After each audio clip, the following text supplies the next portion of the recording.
For a great cup of joe, there's one thing you should know. Your morning brew can also be playful. Buff Boy Brewing guys make the temperature rise. And you surely feel naughty when you swallow our coffee. If you want some real heat, give your mouth a fine treat. You will want some more, rest assured. Buff Boy Brewing, you can't get enough of. It's time for The Scribble, your weekly fix of celebrity chats, bizarre stories in the news, and basic random chatter with best-selling author and syndicated radio host Jeremy Bradley. Make sure your seat is in the upright and locked position and your barf bag is securely in place. Here's Jeremy Bradley. Thank you very much, Larson. Jeremy Bradley here. This is The Scribble. Thanks for tuning in at thescribbleshow.com and on SoundCloud and iTunes. We are live this Friday, March 10th. How's it going? I can't believe it's almost mid-March. In just a couple of days, it'll be mid-March. And what's crazy is that where I live, in Winnipeg, Manitoba, or as you Americans would say, Winnipeg, Canada, we had melting temperatures. We had puddles. We had slush. We had everything. But like every winter and every spring, and if you know anybody who lives in Winnipeg, ask them, they will tell you. There's always that tease of spring. It's coming. It's coming. It's all melting. Snow's going. Because we've got, 11 months of snow. And anybody who's lived in the city long enough knows that it's only a hint of spring. Because what happens next?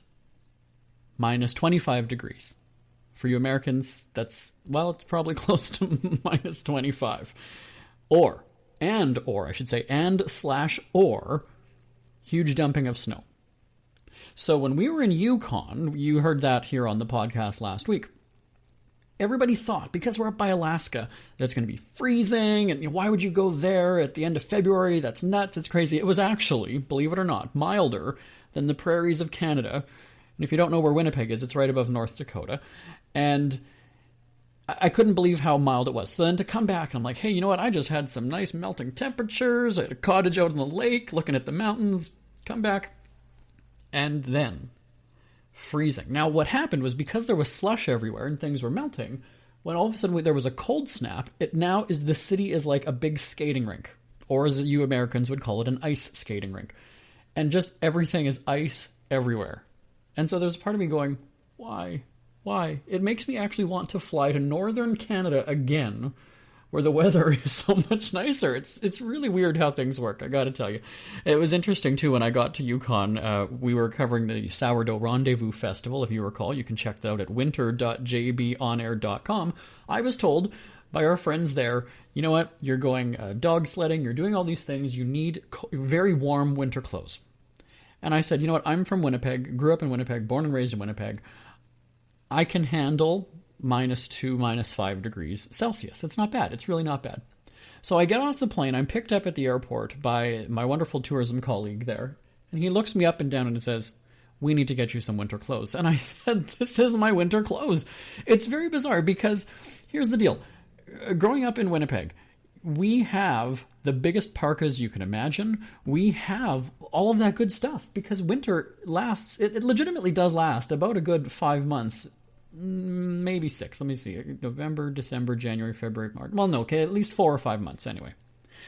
And so there were times when I was walking around with my gloves off, my hood down, my scarf undone, not even a scarf sometimes. And then you've got these other people who were freaking out that was chilly for them. And again, I insisted, you know what, I'm fine with the clothing that I have. I'm good. I really don't need anything supplied. And sure enough, we had to go and stop. It was like a father. He was like a father to me. We had to go and get me bigger, clothes, the boots that weigh 20 pounds. And so here's the deal. I will admit I was not cold at any moment in that winter gear that they hooked me up with.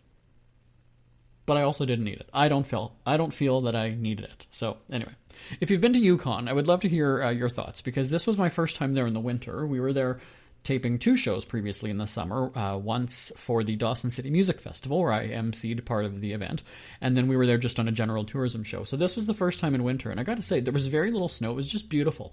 The mountains, the scenery, like just everything that they have there. If you have not checked it out, I highly recommend it. And that's why we do these trips, is to tell you all about the great places that we explore. With Canada's 150th birthday this year, we thought, why not start northern, the top left corner of the country, and throughout the year we might be checking into a couple more places, so you'll want to stay tuned for that. Now, coming up later on this show, we are going to be giving you some cheapskate tips from my best-selling book, and you can check that out at cheapskatebook.com. But you might want a free preview. So we've got some ideas for how you can have a cheap spring break, speaking of travel, cheap spring break though, and also ways that coupons can really save you money, because it's not just a matter of clipping a coupon and going into the store. There really is a technique when it comes to using coupons to save you money. We'll have that coming up in just a little bit. And International Women's Day, I'm going to tell you some of my thoughts right after this. Isn't it crazy that you wait for payday, but before you know it, you're strapped for cash again? It's time to stop blowing your money and become a smart spender with the book, The Official Guide to Being an American Cheapskate, at cheapskatebook.com. Learn simple ways to cut costs at home every day and during special times of the year. Don't go broke at Christmas. Don't remortgage the house for a fancy vacation. The book is filled with tips to save you money throughout the year. Check out the best-selling book, The Official Guide to Being an American Cheapskate, at cheapskatebook.com or on Amazon and iTunes. Airfares go up and down more than planes themselves. Pricearazzi.travel has you covered when flight prices change on Expedia.com. If the prices drop, you'll be sure to know about it. There's already so much to remember when you travel, and you shouldn't have to worry about paying more than you needed to on your flights. Let Pricearazzi.travel keep an eye on that for you. Your biggest concern should be if you've packed enough money to buy all the trinkets you really don't need, or if your swimsuit shows off enough skin in all the right places, or that while you are away, the kids have enough food in the kennel and that the dogs get to school on time. Wait, flip those last two. Simply register your email address with Pricearazzi.travel and then book your flights on Expedia.com. Your itineraries are automatically sent to Pricearazzi, and you could do your happy dance if the flight becomes cheaper in 24 hours.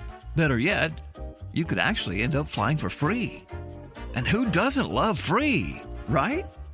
Find out how to save on your Expedia flights at Pricearazzi.travel. Avoid bank account turbulence and sign up now at Pricearazzi.travel. Jeremy Bradley here, back on the Scribble. So that you just heard Pricearazzi, another great way that you can save, especially for spring break travel if you plan on going away.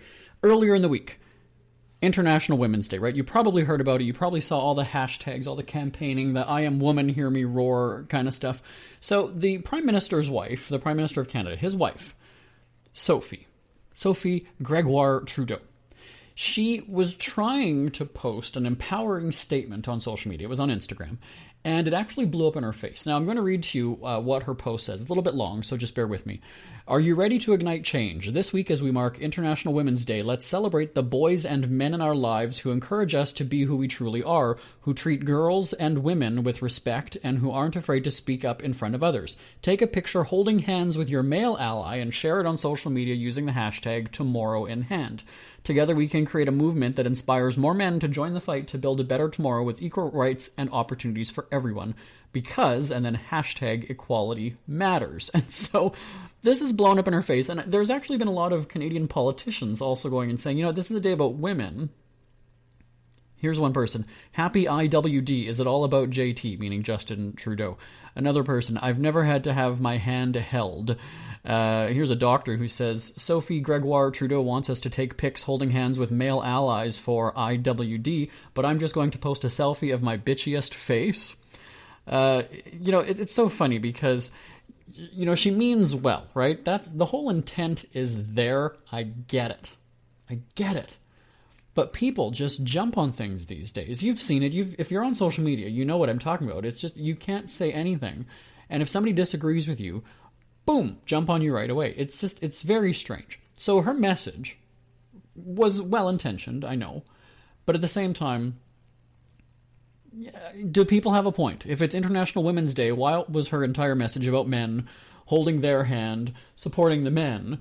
You know, people were not too thrilled with that, where it's a day about this one gender, And there were also people who chimed in and said about lesbians, you know what, if they might not have any male friends, well, then what? So they can't post a picture of themselves holding a female's hand? So I would love to know your thoughts on this. I really don't have an opinion either way. I do have an opinion on the days in general, like International Women's Day, National Pancake Day, National Popcorn Day, National Fudge Day, National Peanut Day.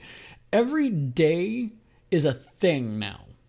And to me, you know, we started out with, you know, I guess pride is one of those things that over the course of time, the meaning has changed. Back in the day, it was that, you know, this was your platform to be who you are and be proud of who you are and make a statement. Now it's being a spectacle. Now it's making a spectacle of things.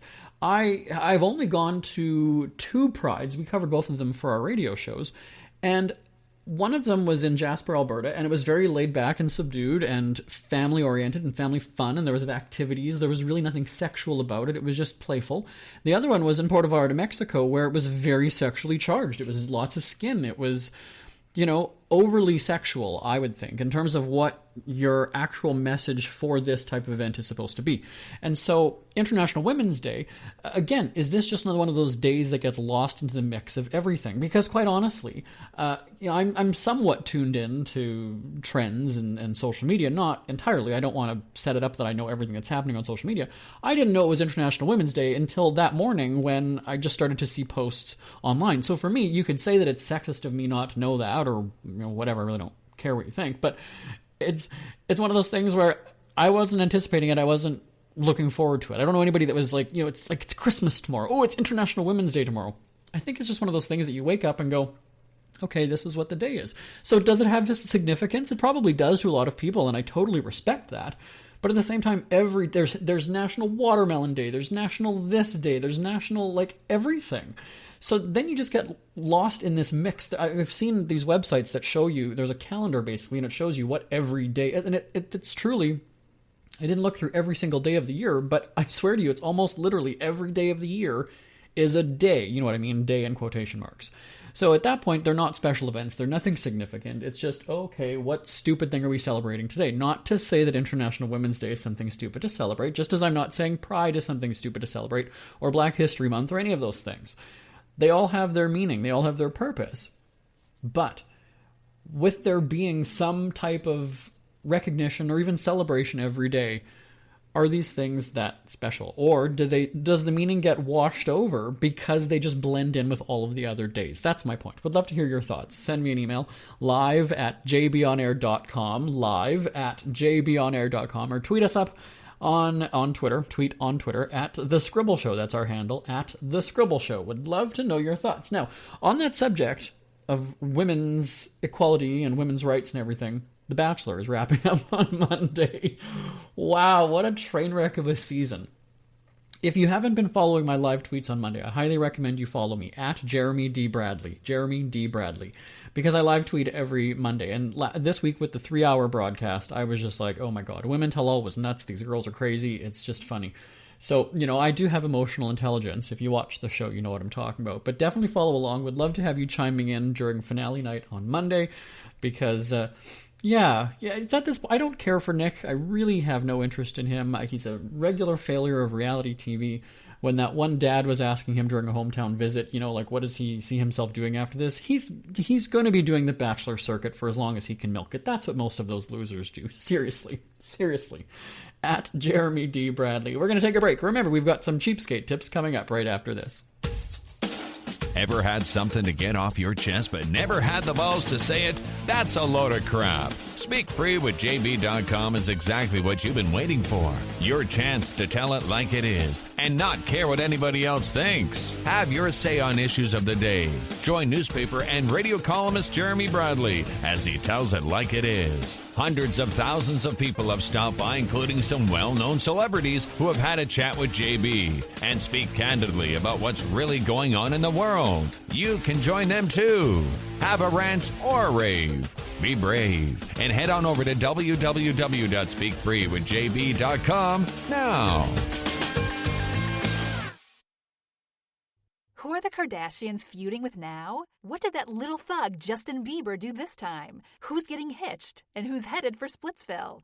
Hear the latest celebrity news and gossip every day on Entertainment Wrap-Up. The good, the bad, the ugly, but mostly the ridiculously hilarious. It's all recapped in this daily segment at entertainmentwrapup.com. Have a laugh at the expense of the rich and famous when they take themselves way too seriously. It's 3 minutes of time-wasting fun at entertainmentwrapup.com. Check out Entertainment Wrap-Up at entertainmentwrapup.com. Brought to you by Speak Free Books.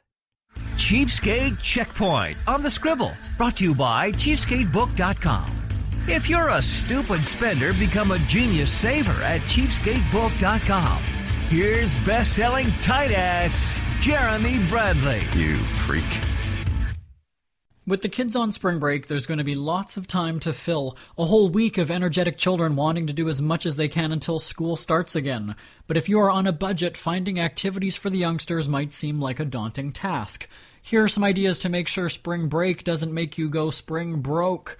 For most parents, work isn't an option. Work has to be done. This might mean sending the kids to a babysitter, or even more frightening, leaving them home alone. Either way, have a scheduled plan mapped out to ensure the week goes by smoothly and cheaply. Contact neighbors and see if anyone is taking their kids to a community center for an afternoon of activities. Often there are drop-in opportunities that cost next to nothing, if not free. Not only will this burn some energy, it will give the kids their exercise for the day.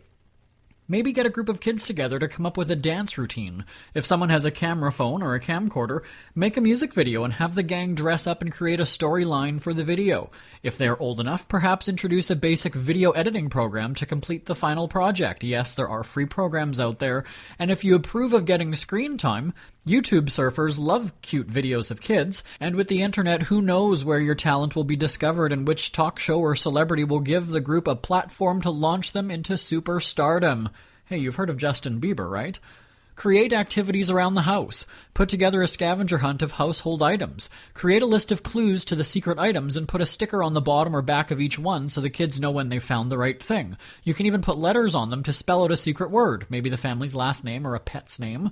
Gathering up old newspapers and magazines for a word game is an exciting idea. Flip through some pages and make note of items and pictures, a tree, balloons, etc., and have the kids go through the stack of publications to look for the items. Perhaps tape coupons to the pages good for a free cookie, a Slurpee, or extra TV time as encouragement.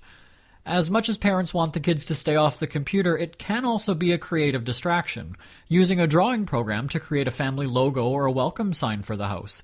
You can also make a list of family members' birthdays, anniversaries, and dates of holidays and assign kids to create greeting cards or signs for each occasion. Not only is this cheaper than going to a store to buy decorations, it encourages creativity.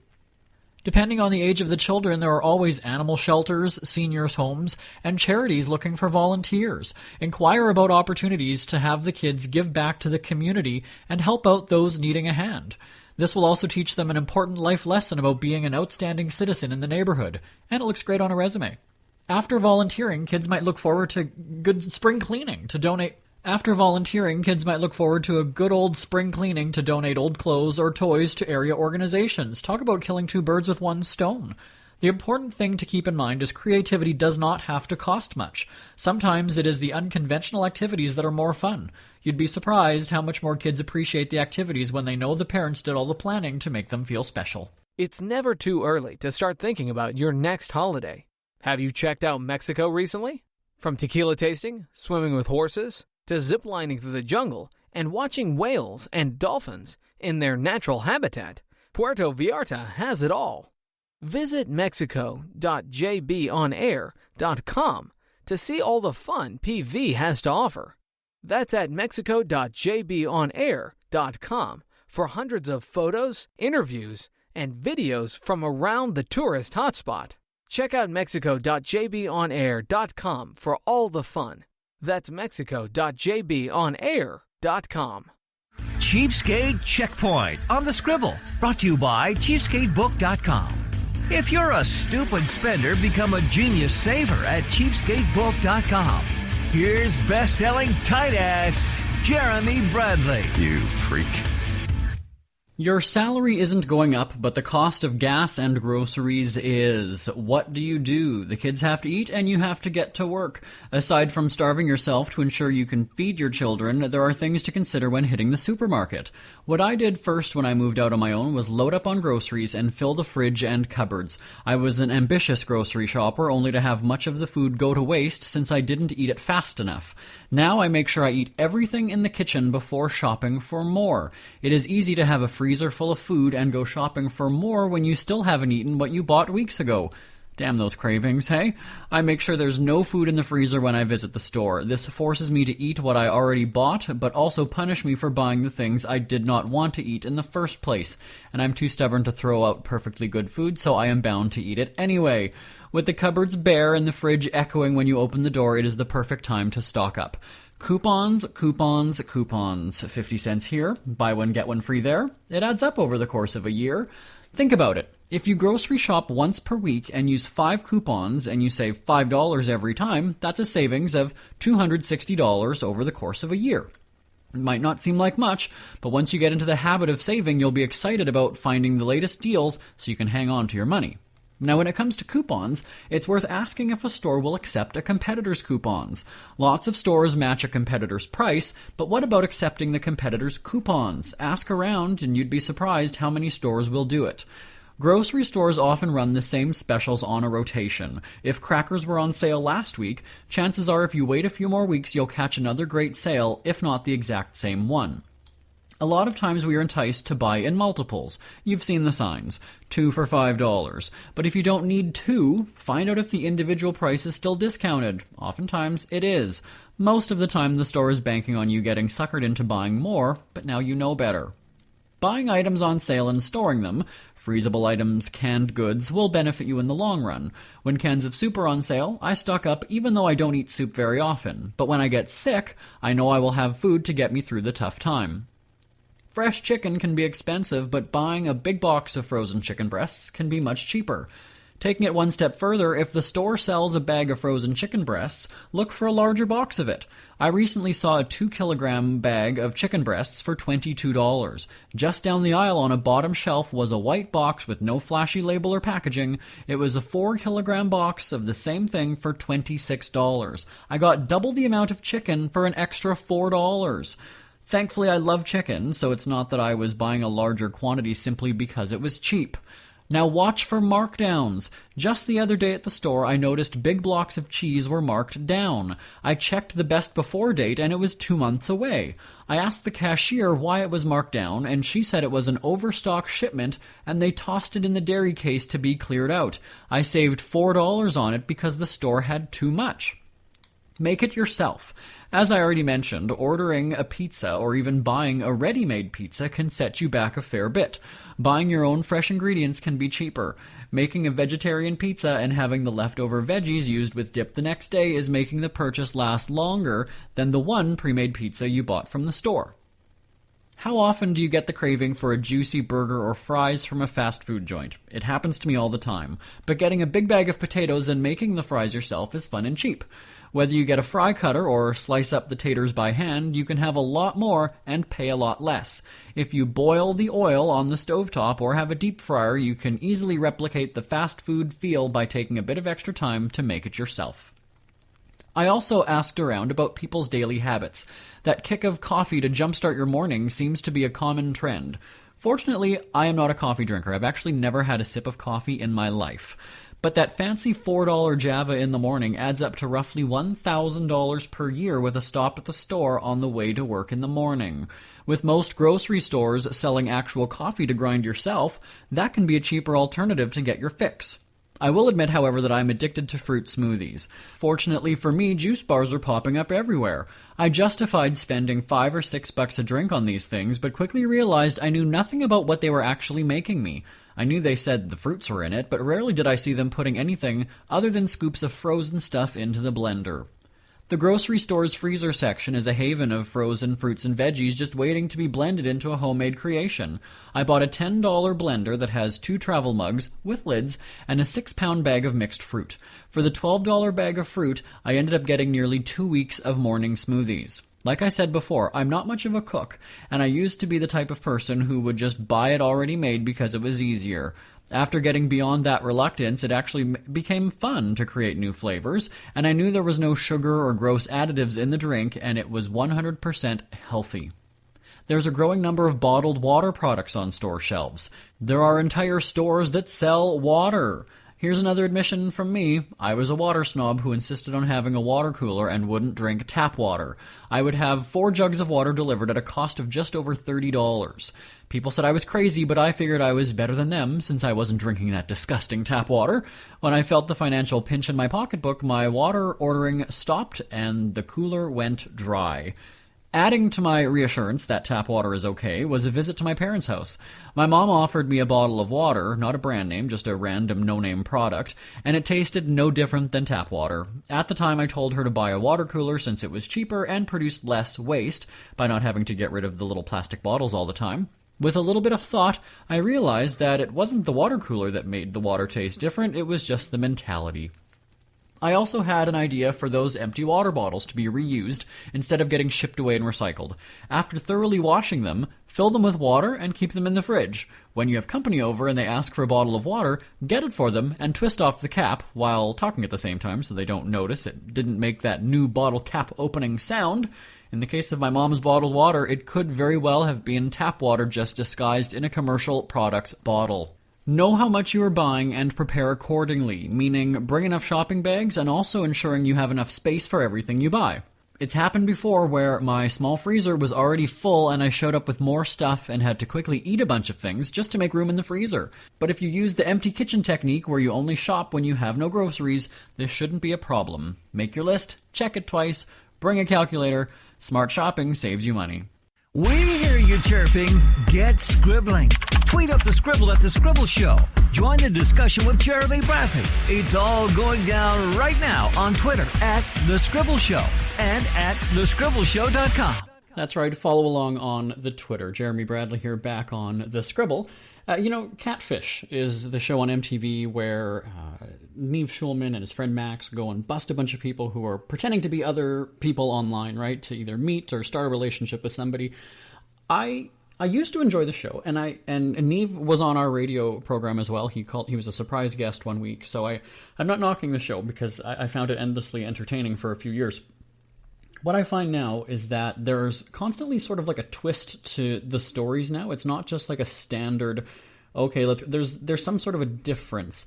There's either, a learning lesson because this person is trans and they were terrified, or this person was overweight and suicidal and they could have killed themselves. There's just some sort of a dramatic twist, which is fine because that's what television audiences want. But for me, let's rewind just a bit because I don't understand why, if you're on the internet, on apps or social media, whatever it is, and you're trying to meet somebody in the hopes of starting a relationship, which a lot of these people are doing, and some people they're just on there to screw around with your emotions, but the people who fall in love with somebody, and a lot of times you hear that wasn't the intent, I never meant to have feelings for you, I just wanted to play games or get back at somebody. You drag it out for 10 years, and if the intent is to eventually meet, you'd think that would be one of the first things that you confess to somebody, or if you're doing it so that you meet, and we also hear about the unattractive or the overweight people who say, I made a profile as myself and nobody ever wrote to me, so I wanted to boost my self-esteem by posting someone else's picture. How is that boosting your self-esteem when you're pretending to be somebody who's hot and people are wanting you for that? It's very bizarre. I don't understand it. We definitely do need... Where's Dr. Karen, our psychologist that we have on the show from time to time? I don't understand the purpose of that. It boosts your self-esteem to pretend to be somebody that you're not, who is, let's say, thinner, prettier, hotter, whatever it is. It's very bizarre to me, the whole catfishing thing, and I had never heard of that until, really, I think probably until the show came around, because I'm not trolling the internet looking for a relationship, so it's not something I ever experienced. But definitely, check out the interview that we did with Neve, was it last year? Last season, I think it was. That's at speakfreecelebwatch.com. Speakfreecelebwatch.com. While you're there, you can take a look at all the other, or take a listen to the other interviews of the celebs that we've had on our radio shows. So speakfreecelebwatch.com. Now, speaking of celebrities and entertainment news, every day we recap the big headlines. Usually you hear that as gossip at entertainmentwrapup.com. Entertainment Wrap-Up is our daily morning segment, basically, about the latest from Hollywood, and usually the ups and downs, typically the downs, those are more interesting to talk about. So that's at entertainmentwrapup.com. There you go. So remember, live tweeting the Bachelor finale on Monday. I know a lot of people are back into Survivor because that's on CBS. It's not one of the shows that I live tweet, but maybe I'll make a few appearances as the season goes on. No promises, though. Seriously, after all these weeks of Bachelor, I kind of I needed a break from live tweeting television. I have a life. I do other things. Not many things, but I do other things. All right, so we're out of time here on the show this week, but thanks again for tuning in and subscribing on SoundCloud and iTunes and at thescribbleshow.com. My name is Jeremy Bradley. I will talk to you same time, same place, next week, right here. Bye-bye now. Want more Scribble? Check out thescribbleshow.com for past shows, celebrity interviews, cheapskate tips, and more. That's at thescribbleshow.com and on Twitter at The Scribble Show. The Scribble is a Speak Free media presentation. If you want some real heat